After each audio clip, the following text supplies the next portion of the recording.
नमस्कार, स्वागत है आपका प्राइम टीवी में। मैं हूं आपके साथ प्रिया तिवारी। शुरुआत करते हैं खबरों की।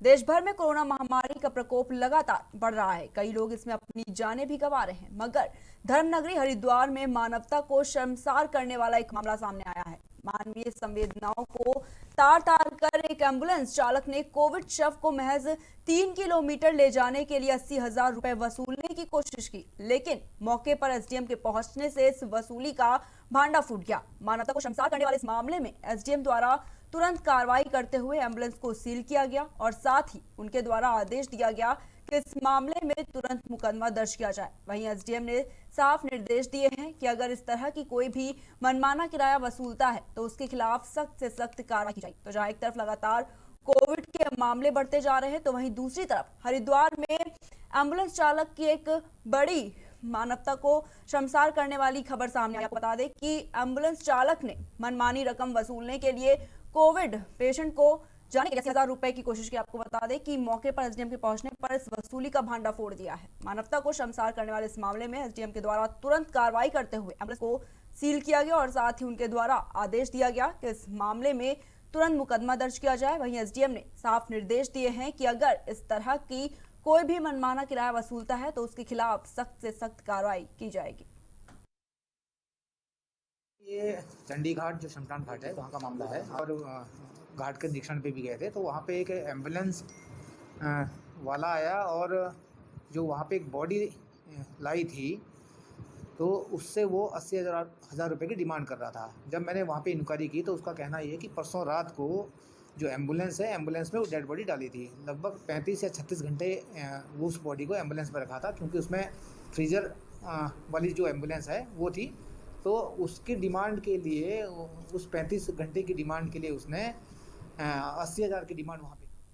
रुक करते अगली खबर की ओर। हल्द्वानी में प्रशासन और स्वास्थ्य विभाग की टीम ने मेडिकल स्टोर पर छापेमारी की। आपको बता दें कि नीलकंठ हॉस्पिटल के पास एक मेडिकल स्टोर है, जहां कोविड के प्रयोग में लाए जाने वाले उपकरण और संबंधित दवाइयों को महंगे दामों में बेचे जाने की शिकायत दर्ज की गई थी। इसके बाद टीम को छापेमारी में मेडिकल स्टोर से नशीले और प्रतिबंधित दवाइयां भी मिली, जिसके बाद पुलिस ने वहां मौजूद मेडिकल स्टोर संचालक और एक कर्मचारी को गिरफ्तार कर लिया है और मेडिकल स्टोर को सील भी कर दिया गया है। इसके बाद प्रशासन ने सभी मेडिकल स्टोर के मालिकों को सख्त हिदायत दी है कि यदि कोई भी कोविड से संबंधित दवाइयों की कालाबाजारी करेगा तो उसके खिलाफ सख्त से सख्त कार्रवाई की जाएगी।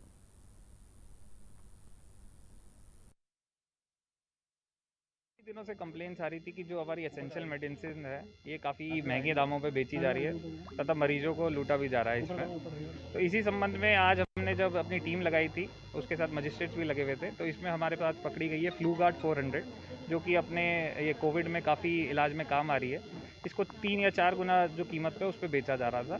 तो इसके संबंधित ड्रग इंस्पेक्टर हमारे साथ आ गए हैं, इस पर हम कार्रवाई की जा रही है तथा संबंधित और भी चेक किया जा रहा है जहाँ जहाँ इसके ठिकाने हैं, जहाँ पे इन्होंने छुपाई हो सकती है। लगातार 3-4 दिनों से इस तरीके की शिकायत आ रही थी कि इस स्थान से, इस मेडिकल स्टोर से इस तरीके का बढ़े हुए दामों में कालाबाजारी करके जो है वो दवाएं बेची जा रही हैं। इसके लिए आज सुबह ही कोतवाली स्तर पर एक टीम गठित हुई, जिसमें मजिस्ट्रेट के रूप में हमारे नायब तहसीलदार को इसे मजिस्ट्रेट नियुक्त किया गया और इन लोगों ने इसकी मॉनिटरिंग करते हुए जब यहाँ पे एक सादी वर्दी में भेजा तो मौके पे दवा वो अधिक दाम पे बेचते हुए उनको मौके पे ही पकड़ा गया है।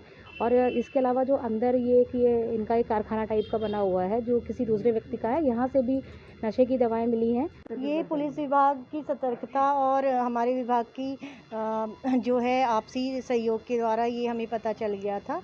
इस वजह से एक प्लान के तहत यहाँ आया गया, जिसमें इनको मॉनिटर किया गया कि इनके द्वारा इस प्रकार का कार्य किया जा रहा है। शिकायत मिलने राजधानी देहरादून में कंप्लीट लॉकडाउन लगाए जाने के बाद देहरादून से यूपी जाने वाले बॉर्डर आशा रोड़ी पर काफी सख्ती की गई और सरकार के लॉकडाउन नियम का पूर्ण रूप से पालन करते हुए देखा गया। यहां ड्यूटी पर तैनात दरोगा ने बताया कि यहां बाहरी राज्यों से आने वाले सभी यात्री उत्तराखंड एंट्री लेने से पहले उनका कोविड-19 का चेकअप किया जाता है। अगर रिजल्ट पॉजिटिव आता है तो उन्हें क्वारंटीन किया जाएगा और अगर रिजल्ट नेगेटिव आता है तो उन्हें मेडिसिन के साथ उत्तराखंड में एंट्री लेने की इजाजत होगी। और साथ ही साथ यहाँ कोविड गाइडलाइंस का लगातार पालन किया जा रहा है ताकि उत्तराखंड को कोविड-19 से निजात दिलाई जा सके।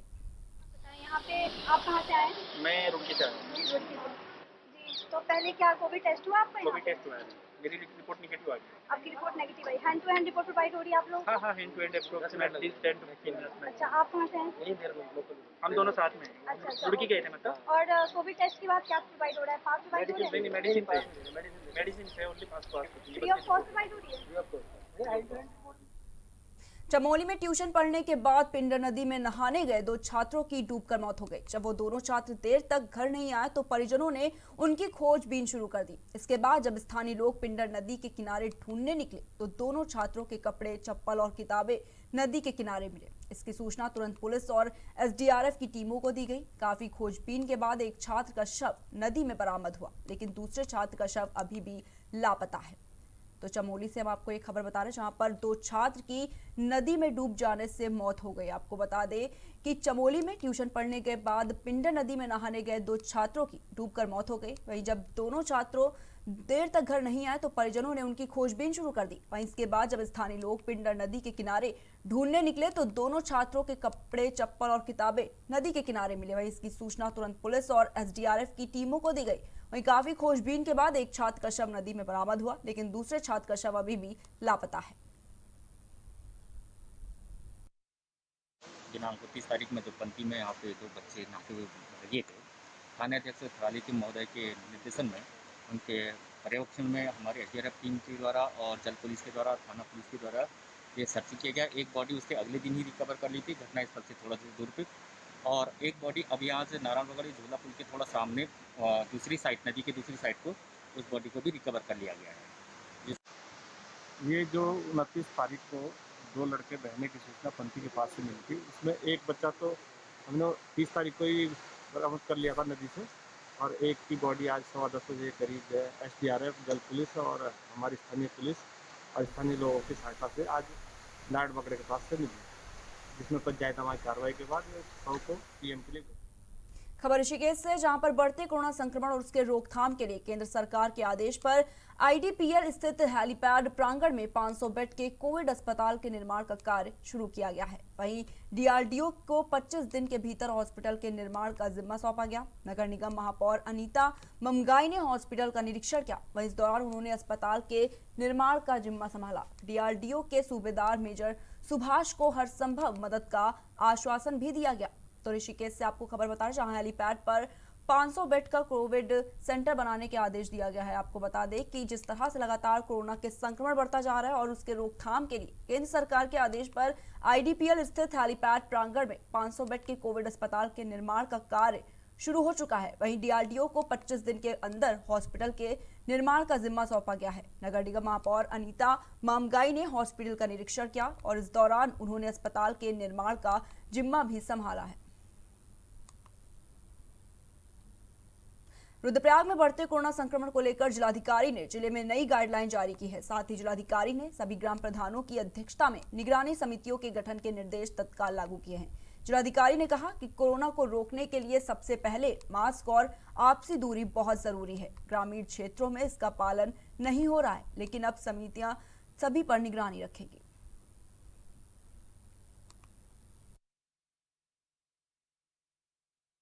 जैसा कि कोरोना संक्रमण लगातार पूरे देश में, दुनिया में बढ़ता जा रहा है, और बहुत ही चिंता की बात है कि ऐसी बीमारी जिसको कि बहुत आसानी से रोका जा सकता है, रोकने का तरीका सोशल डिस्टेंसिंग और मास्क, परंतु फिर भी हम लोगों की लापरवाही से बढ़ता जा रहा है। तो इसको कंट्रोल करना बहुत आवश्यक है, क्योंकि इस बार इसकी काफ़ी समस्याएं लोगों को देखने में आ रही हैं। इसी क्रम में इसको कंट्रोल करने के क्रम में और सोशल डिस्टेंसिंग और मास्क का पालन करवाने के लिए हमने आज ग्राम स्तर पर निगरानी समिति का एक आदेश जारी किया है, जो समिति ग्राम प्रधान की अध्यक्षता में बनाई गई है, जिसमें अन्य कार्मिक जो धरातल के जितने भी कार्मिक होते हैं उन सबको ग्राम प्रधान की सहायता के लिए। ऋषिकेश में लगातार बढ़ रहे कोरोना के कहर को देखते हुए जिला प्रशासन ने दोपहर 12 बजे तक ही आवश्यक सेवाओं की दुकानें खोलने की छूट दी। फिर भी दुकानदार निर्धारित समय से ज्यादा समय तक दुकानें खोल रहे हैं। वह इस मामले की सूचना पर पुलिस ने अचानक छापेमारी कर दी। इस दौरान पुलिस को देख सब्जी व्यापारियों में हड़कंप मच गया।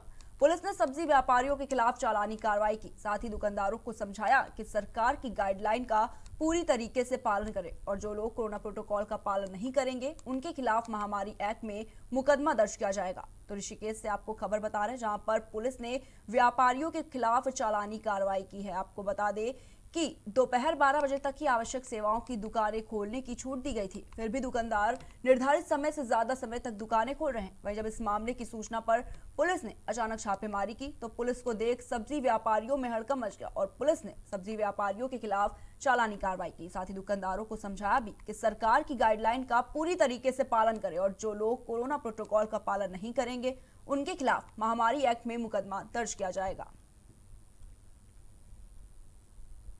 हल्द्वानी नगर निगम में शामिल 27 वार्डों में जल्द ही डोर टू डोर कूड़ा कलेक्शन का काम शुरू होने जा रहा है। डोर टू डोर कूड़ा कलेक्शन के लिए नगर निगम ने 35 वाहन खरीदे हैं। इस पूरे मामले में नगर निगम के स्वास्थ्य अधिकारी डॉक्टर मनोज कांडपाल ने बताया कि नगर निगम के पास संसाधन नहीं होने के चलते नए सम्मिलित 27 वार्डों से डोर टू डोर कूड़ा कलेक्शन नहीं हो पा रहा था। वहीं अब कूड़ा कलेक्शन के लिए 35 छोटे वाहनों को खरीदा गया है। इन छोटे वाहनों के माध्यम से डोर टू डोर कूड़ा कलेक्शन किया जाएगा। इसके साथ ही उन्होंने बताया कि कूड़ा कलेक्शन के लिए अतिरिक्त कर्मचारियों की भी तैनाती की जानी है, जिसके लिए टेंडर प्रक्रिया की जा रही है। जल्द ही टेंडर प्रक्रिया के बाद कूड़ा कलेक्शन का काम शुरू कर दिया जाएगा। वहीं डोर टू डोर कूड़ा कलेक्शन होने से वार्ड में होने वाली गंदगी से भी निजात मिलेगी। साथ ही टेंडर प्रक्रिया का काम चल रहा है, 1 महीने के अंदर कूड़ा कलेक्शन का काम शुरू हो जाएगा। देखिए, हमारे जो नए वार्ड हैं, करीब करीब 27 हमारे जो नए वार्ड हैं, वर्तमान में गाड़ियों का क्रय कर लिया गया है। उनमें जो कूड़ा के लिए जो फैब्रिकेशन करना होता है उसकी प्रक्रिया चालू है और मेरे ख्याल से 1 महीने के अंदर हम ये कार्य शुरू कर देंगे अपना। कितनी गाड़ियाँ इसके लिए हमने 35 गाड़ियाँ खरीदी हैं। हर वार्ड में 1 गाड़ी दी जाएगी और कुछ गाड़ियाँ रिजर्व में रखी जाएंगी ताकि अगर कहीं कोई दिक्कत होती है तो उन गाड़ी को भेजा जाएगा। कब से ये 1 माह के अंदर ये शुरू हो जाएगा। रुक करते हैं उत्तर प्रदेश की खास खबरों की तरफ। औरैया में पंचायत चुनाव की मतगणना सुचारू रूप से हुई। जिलाधिकारी तिलक महाविद्यालय पहुंचकर काउंटिंग स्थल का जायजा लिया और पत्रकारों से बातचीत के दौरान उन्होंने बताया कि मतगणना में किसी भी प्रकार की गड़बड़ी नहीं हुई और कोविड नियमों का पालन किया गया। जिसने रिकाउंटिंग की डिमांड की है वह रिकाउंटिंग भी कराई जा रही है और किसी जगह पर रिकाउंटिंग के दौरान पहले हुई काउंटिंग के बराबर मत भी मिले हैं।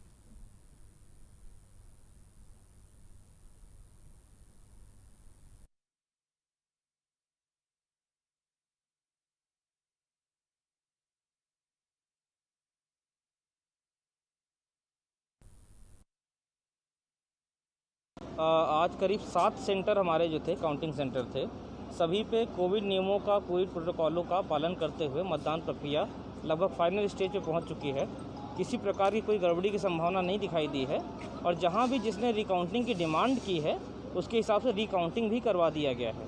1-2 जगहों पे ऐसा भी आया है कि जहां रिकाउंटिंग के बाद भी बिल्कुल बराबर मत पड़े हैं तो वहाँ पे पर्ची उठाकर जो नियमानुसार जिसको जीतना था उसको जो कानून नियम है उसके अनुसार ही करवा।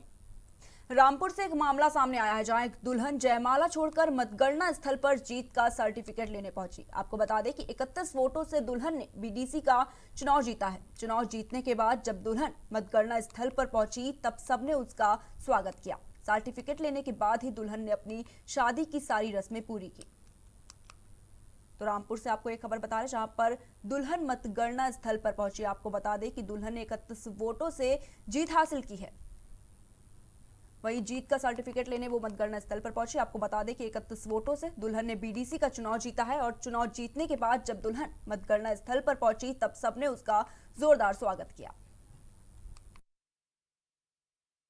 हाँ, कौन सा चुनाव लड़ी थी आप? बीडीसी। अच्छा, जीत गए आप? जी। कितने वोटों से जीती? 31 वोटों से। अच्छा, कौन सा वार्ड लगता है ये बीडीसी? 135। 135। आपको कैसा महसूस हो रहा है कि आज आपकी शादी है, आपको जीत का प्रमाण पत्र भी मिला? बहुत खुशी हो रही है। क्या करना चाहते हो क्षेत्रवासियों के लिए? शाहजहांपुर से हत्या का एक मामला सामने आया है जहां पत्नी ने अपने पति की हत्या कर दी। आपको बता दें कि पत्नी ने अपने 2 प्रेमियों के साथ मिलकर अपने पति को मौत के घाट उतार दिया। इसके बाद पत्नी ने रात को ही पति की लाश को गन्ने के खेत के किनारे फेंक दिया। ग्रामीणों ने मृतक के परिजनों को शव की सूचना दी जिसके बाद पुलिस को भी सूचित किया गया। सूचना पर पहुंची पुलिस ने शव को पोस्टमार्टम के लिए भेज दिया और मामले की जांच भी पुलिस ने शुरू कर दी है। तो शाहजहांपुर से आपको एक खबर बता रहे हैं जहां पर एक मामला सामने आया है। आपको बता दें कि पत्नी ने अपने प्रेमी के साथ मिलकर अपने पति की हत्या कर दी। आपको बता दें कि पत्नी ने अपने प्रेमी के साथ मिलकर पति को मौत के घाट उतार दिया। इसके बाद पत्नी ने रात को ही पति की लाश को गन्ने के खेत के किनारे फेंक दिया। वहीं ग्रामीणों ने मृतक के परिजनों को शव की सूचना दी, जिसके बाद पुलिस को भी सूचित किया गया। वहीं सूचना पर पहुंची पुलिस ने शव को पोस्टमार्टम के लिए भेज दिया और पूरे मामले की जांच पड़ताल भी शुरू कर दी है।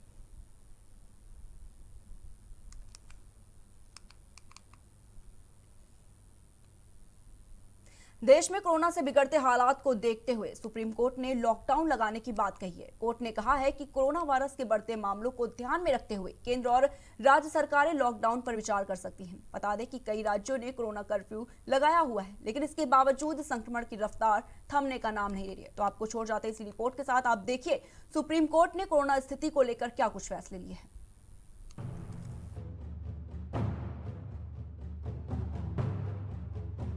कोरोना महामारी के बढ़ते कहर के बीच सुप्रीम कोर्ट ने केंद्र व राज्य सरकारों से लॉकडाउन पर विचार करने को कहा है। शीर्ष अदालत ने सरकारों से सामूहिक समारोहों व सुपर स्प्रेडर कार्यक्रमों पर रोक लगाने का भी आग्रह किया है। कोर्ट ने गरीबों पर लॉकडाउन के कारण होने वाले दुष्प्रभाव पर चिंता जताते हुए ये भी कहा है कि सरकार अगर लॉकडाउन लगाती है तो गरीबों और वंचितों के लिए सबसे पहले विशेष प्रावधान किए जाए। तो वहीं देश में जारी महामारी के बीच ऑक्सीजन संकट भी गहराता जा रहा है, जिसको लेकर सुप्रीम कोर्ट ने केंद्र सरकार से कहा है कि वो ऑक्सीजन, कोरोना टीकों की मूल्य प्रणाली और आवश्यक दवाएं उचित मूल्य पर मुहैया कराने संबंधी उसके निर्देशों व प्रोटोकॉल का पालन करे।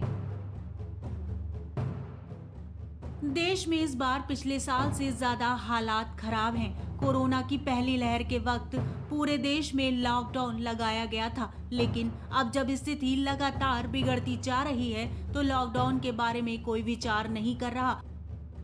प्रधानमंत्री नरेंद्र मोदी ने हाल ही में कहा था कि लॉकडाउन सबसे आखिरी विकल्प होना चाहिए, जबकि विशेषज्ञों का मानना है कि कोरोना संक्रमण की चेन को तोड़ने के लिए लॉकडाउन जरूरी है। और हाल ही में बेकाबू कोरोना पर काबू पाने के लिए एम्स के निदेशक ने भी सख्त लॉकडाउन लगाने की बात कही थी।